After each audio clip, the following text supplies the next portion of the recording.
President Donald ট্রাম্পের বন্ধু কাতার, তারপরও ইসরায়েল দ্বিতীয়বারের মতো কাতারে হামলা করার কোনো সাহস দেখাবে কিনা? দ্বিতীয়বারও যদি আমেরিকা ইসরায়েল হামলা করে কাতারে এবং আমেরিকা বলে যে আমি কিছুই জানি না, আমাকে কিছুই বলা হয়নি, আমি কিছুই জানতাম না, সেটি কাতার কিংবা আরব দেশগুলো দ্বিতীয়বারও বিশ্বাস করবে কিনা? যদি কাতারের আক্রমণকে তারা সিরিয়াসলি নিত, হ্যাঁ, তাহলে অ্যাটলিস্ট তারা অ্যাম্বাসেডরদেরকে রিকল করতে পারতো। করেছে? করেনি তো। যুক্তরাষ্ট্র তো always in every corner they will try to protect the interest of the Israel no matter what. আরব এবং ইসলামিক দেশগুলো কাতার ইস্যুতে একত্রিত হয়ে সম্মেলন করেছে।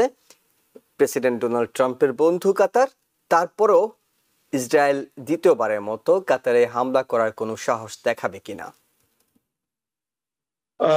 সেটা নির্ভর করছে সম্পূর্ণ যুক্তরাষ্ট্রের উপরে। যুক্তরাষ্ট্র যদি গ্রিন সিগন্যাল না দেয়, ইসরায়েল কোনো কিছু করে না, এটা আমরা জানি।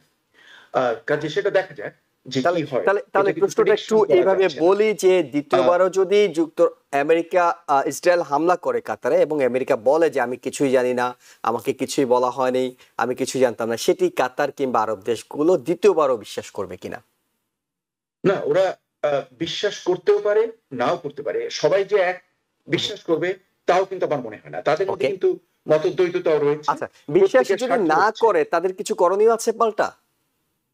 করণীয় নেই, সেটা আমি বলছি যে তারা করণীয় যেটা, যেমন ধরুন আপনি মানে ব্যাপারটা লেটস সি, আপনি যখন ইসরায়েল ইরানকে আক্রমণ করে, আপনি ইরানের কথা বলেছেন সেই জন্য আমি এটাকে আনলাম এই আলোচনায়। ইরানকে যখন আক্রমণ করে তখন আপনি লক্ষ্য করে দেখুন যে ইসরায়েল ইরানকে আক্রমণ করতে হলে যে এয়ার স্পেস থেকে যায়, তারা কারা? তারা তো এই আরব দেশগুলো। এই আরব দেশের এয়ার স্পেস যদি ব্যবহার না করতে পারে তাহলে তো ইসরায়েলি প্লেন ইরানকে আক্রমণ করতে পারে না। ওরা কি কখনো এটাকে বাধা দেওয়ার চেষ্টা করেছে? কিন্তু অন দ্য কন্ট্রারি, বিপরীত পক্ষে আপনি লক্ষ্য করে দেখুন, ইরান যখন মানে মিসাইল নিক্ষেপ করে, ক্ষেপণাস্ত্র নিক্ষেপ করে, সেগুলোকে ফেলে দেয় কার? ফেলে দিয়েছিল কার? এই লাস্ট ইয়ার আমরা দেখলাম কে? জর্ডান এবং অন্যান্য আরব কান্ট্রিজরা। কাজেই আমাদের বুঝতে হবে যে ওখানকার ইকুয়েশনসটা কি।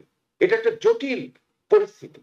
তারা যে একত্র হয়ে একটা কিছু করবে এবং তাদের যে সক্ষমতা আছে সেটা একটা বিরাট আমার কাছে প্রশ্নবিদ্ধ। এবং তারা আসলে করবে কিনা, কারণ আপনি একটা লক্ষ্য করে দেখুন, যদি কাতারের আক্রমণকে তারা সিরিয়াসলি নিত, হ্যাঁ, তাহলে অ্যাটলিস্ট তারা অ্যাম্বাসেডরদেরকে রিকল করতে পারতো। করেছে? করেনি তো। কাজে মানে লিপ সার্ভিসটা এটা হচ্ছে কি, তাদের প্রত্যেকেরই জনসাধারণ আছে, জনসাধারণের মধ্যে কিন্তু খুব ক্ষোভ রয়েছে, হ্যাঁ, সেটাকে ঠান্ডা করার জন্য প্রশমিত করা একটা কৌশল। আমরা একটু পরের প্রসঙ্গে যাচ্ছি। মাহমুদ রেজা চৌধুরী, আপনার কাছে পরের প্রসঙ্গে যাচ্ছি। সেটি হলো যে গাজা নিয়ে জাতিসংঘের একটি স্বাধীন তদন্ত কমিশন একটি রিপোর্ট দিয়েছে। এর আগে বহু প্রতিষ্ঠান বহুভাবে বলার চেষ্টা করেছে সেখানে গণহত্যা হচ্ছে, সংবাদ মাধ্যমগুলো বলেছে, বিভিন্ন কমিটি বলেছে। জাতিসংঘের এই বলাটা, যেটিকে যদিও ইসরায়েল একদম গুরুত্ব দিতে রাজি নয়, তারা বলছে এটি হামাসের বক্তব্য, এই কমিটি বিলুপ্ত করে দাও, কিন্তু এই বলাটা শেষ পর্যন্ত কতটা ম্যাটার করবে কিংবা এটা আসলে কোনো গুরুত্ব বহন করে কিনা? আপনি যদি একটু লক্ষ্য করেন তো দেখবেন জাতিসংঘের কিন্তু নীতি বা জাতিসংঘ যে সমস্ত রেজলিউশন তৈরি করে তার পেছনে কিন্তু 5টা বৃহৎ দেশ সদস্য আছে সিকিউরিটি কাউন্সিল। তো সিকিউরিটি কাউন্সিলের যদি ক্লিয়ারেন্স গুলো আপনার জাতিসংঘের পক্ষে থাকে তাহলে কিন্তু এটা ম্যাটার করবে। আর সিকিউরিটি কাউন্সিলের ব্যাপারে ধরেন আপনি যখন সেখানে যুক্তরাষ্ট্র আছে, ফ্রান্সও আছে, সে যুক্তরাষ্ট্র যদি সেখানে কোনো ভেটো প্রদান করে, এবং যুক্তরাষ্ট্র তো always in every corner they will try to protect the interest of the Israel no matter what, and Israel also listen to the United States of America. এই ক্ষেত্রে আপনি যদি দেখেন যে যুক্তরাষ্ট্র চাচ্ছে না জাতিসংঘ এরকম কোন রেজলিউশন তৈরি করুক, তাহলে কিন্তু এই রেজলিউশন তৈরি হলেও এটা ম্যাটার করবে কিনা এই ব্যাপারে সন্দেহ আছে 65%। আর বাকিটা ধরতে পারেন যেটা রেজলিউশনটা কাজ করতেও পারে, কারণ একটা বুদ্বুদ তৈরি। কিন্তু আমি দ্বিতীয় প্রসঙ্গে যেটা বলবো, এই বুদ্বুদ তৈরি হওয়ার পরেও যদি আরো বিশ্বের মুসলিম সকল মুসলিম রাষ্ট্র বলে কোনো রাষ্ট্র পৃথিবীতে এখন নাই। এই রাষ্ট্রগুলো মূলত রাজতন্ত্রকে চালায়। অতএব তারা চেষ্টা করবে যাতে করে এমন কোনো ডেমোক্রেটিক বা এমন কোনো পাবলিক আপলিফট না হয় যেখানে তার রাজতন্ত্র একটা প্রশ্নের মুখে পড়ে যায়। তাদের রাজতন্ত্রকে কে রক্ষা করছে? যুক্তরাষ্ট্র। যেটা প্রফেসর মুস্তাফা সরওয়ার স্যার বললেন যে তারা যে প্রতিরোধ তৈরি করবে, তার প্রতিরোধ করার পিছনে তাদের যে অস্ত্র শস্ত্র প্রয়োজন হবে, সেই অস্ত্র শস্ত্র গুলো আসে কোথা থেকে? তার নাকবল্টু আসে কোথা থেকে? তার বারুদ আসে কোথা থেকে? তা সবকিছু আসে যুক্তরাষ্ট্র থেকে। অতএব যুক্তরাষ্ট্রকে তারা খেপিয়ে বা তাদের রাজতন্ত্রকে একটা চ্যালেঞ্জের মুখে নিয়ে জাতিসংঘের কোন প্রস্তাবে মুসলিম দেশগুলো কতটা একাত্মতা ঘোষণা করবে, একাত্মতা লিপ সার্ভিস দিলে হবে না।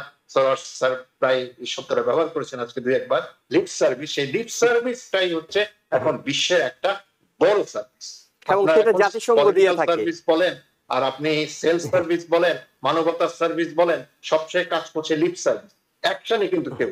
অতএব আমি সেই পরিপ্রেক্ষিতে বলতে পারি যে জাতিসংঘ যে প্রস্তাবটা নিতে যাচ্ছে সেটাকে আমি মনে করি একজন মানুষ হিসাবে, এখানে কোনো ধর্মের প্রশ্ন নাই, একজন মানুষ হিসাবে এটাকে স্বাগত জানাচ্ছে। যেটা মোস্তফা স্যার একটা বলেছেন যে সবাই মধ্যপ্রাচ্যের সব রাষ্ট্রই চায় যে করে হোক আপনার হামাসকে যেন তাদের উপর কর্তৃত্ব বজায় রাখতে না দেওয়া হয়। অতএব হামাসের বিরুদ্ধে একদিকে কিন্তু তারা আছে।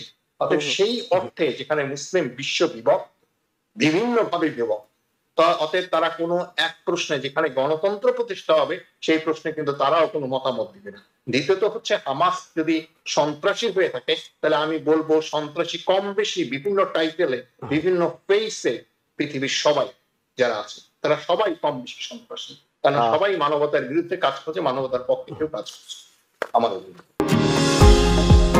নিউ ইয়র্ক থেকে সম্প্রচারিত TVN 24 টেলিভিশন বিশ্বজুড়ে বাঙালির কণ্ঠস্বর।